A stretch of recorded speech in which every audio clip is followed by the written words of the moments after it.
Brought to you by Penguin.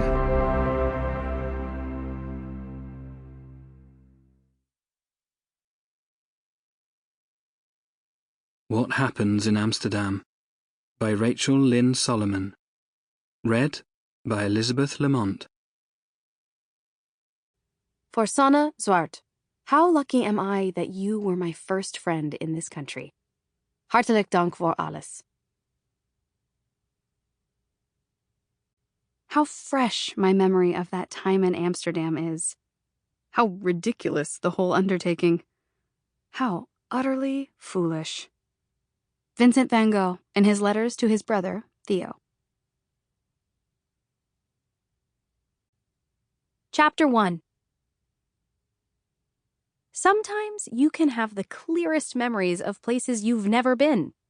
Distant cities are familiar as old friends, either because you've seen them on screen 1,000 times, or you've heard stories about life-changing vacations or years abroad. You can taste the sugar crystals dusted atop a pastry. You can see the lights of a famed monument shimmering bright with your eyes shut. You can hear the rush of water, but only if you're quiet enough to listen. The melody of a language you don't understand. That kind of yearning is so specific. A dreamy ache that could be simple wanderlust, or maybe something sharper. Something that sits between your ribs and convinces you that's where you'll finally be happy. Able to breathe. The best version of yourself. I fell in love with a place like that once. Built it up until there was no way the reality could compare to my imagination. As I sleepily passed the cab driver a fistful of euros, I wonder if that place ever really existed at all. I triple-check the address while my phone hunts for a signal. Somehow, it's 8 in the morning, a fact my body is protesting with every jet-lagged muscle. Anxiety kept me awake during the flight, worst-case scenarios piling up like Tetris blocks, and I only started nodding off when the pilot announced that we were beginning our descent. The low winter sun gives everything a haze of the surreal, a touch of the otherworldly. That must be why I don't notice the basement unit at first. Concrete stairs on the steepest incline stop at a black metal door graffitied with a phrase someone tried to scrub off, leaving behind half an underlined word and a giant question mark. There's no apartment number. No window. I glance back toward the street as though waiting for the patron saint of lost Americans to help me out, but there's no point. My cab driver is gone.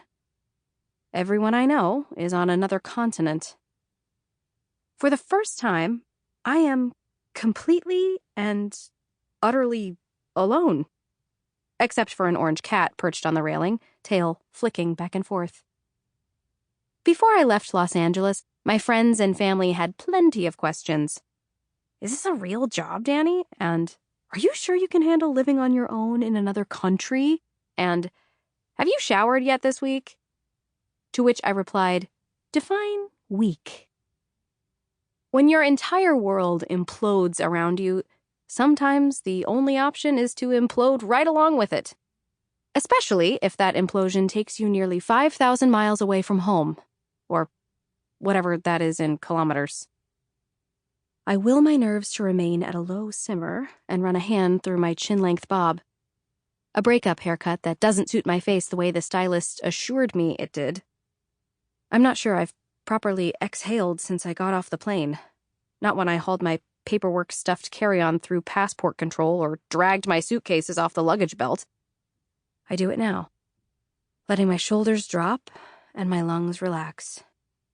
One deep breath of Amsterdam air, and then another. This is exciting. This is an adventure.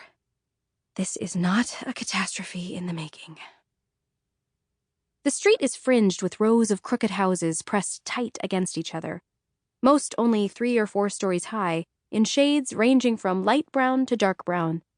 Some roofs are curved, and some are shaped like bells, and some have intricate designs etched above the doors. Maybe the strangest thing is that it's so... Sample complete. Ready to continue?